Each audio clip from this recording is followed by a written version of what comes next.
सत्यनारायण व्रत कथा का पहला अध्याय। इसमें श्री सत्यनारायण के व्रत की महिमा तथा व्रत की विधि के बारे में बतलाया जाएगा। व्यास जी ने कहा कि एक समय नैमिषारण्य तीर्थ में शौनक आदि सभी ऋषियों तथा मुनियों ने पुराण शास्त्र के वेता श्री सूत जी महाराज से पूछा। जब आपने कोई भी धार्मिक किताब शुरू होती कोई भी, तो व्यास जी और सूत जी का जरूर जिक्र आता।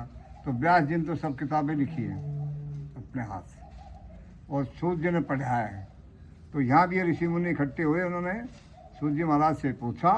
ऋषियों ने कहा कि हे महामुनि, किस व्रत अथवा तपस्या से मनवांछित फल प्राप्त होता है, उसे हम सुनना चाहते हैं, आप बताइए। वेद व्यास के हैं? हाँ, वेद व्यास। हाँ, वेद व्यास, जिनका नाम है वेद व्यास जी। श्री सूत जी बोले जैसे आप मेरे से पूछ रहे हो, इसी प्रकार देव ऋषि नारद जी के द्वारा भी पूछे जाने पर भगवान कमलापति ने उनसे जैसा कहा था उसे कह रहा हूँ, आप लोग सावधान होकर सुने। एक समय योगी नारद जी लोगों के कल्याण की कामना से अनेक लोकों में भ्रमण करते हुए घूमते हुए यहाँ मृत्यु लोक में आए।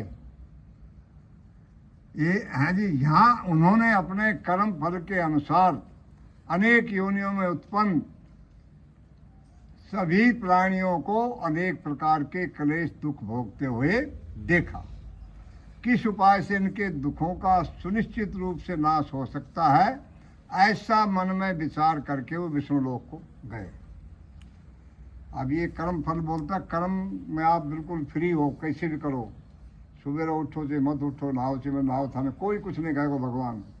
लेकिन फल जो है उसके हाथ में, ये ध्यान रखना। कर्म करना आप आज़ाद है, फल उसके हाथ में। तो यहाँ भी ये कहता भाई, ये कर्म फल के अनुसार अनेक योनियों में उत्पन्न सभी प्राणियों को बहुत प्रकार के क्लेश दुख भोगते हुए देखा। किस उपाय से इनके दुखों का सुनिश्चित रूप से नाश हो सकता है, ऐसा मन में विचार करके वो विष्णु लोक को गए।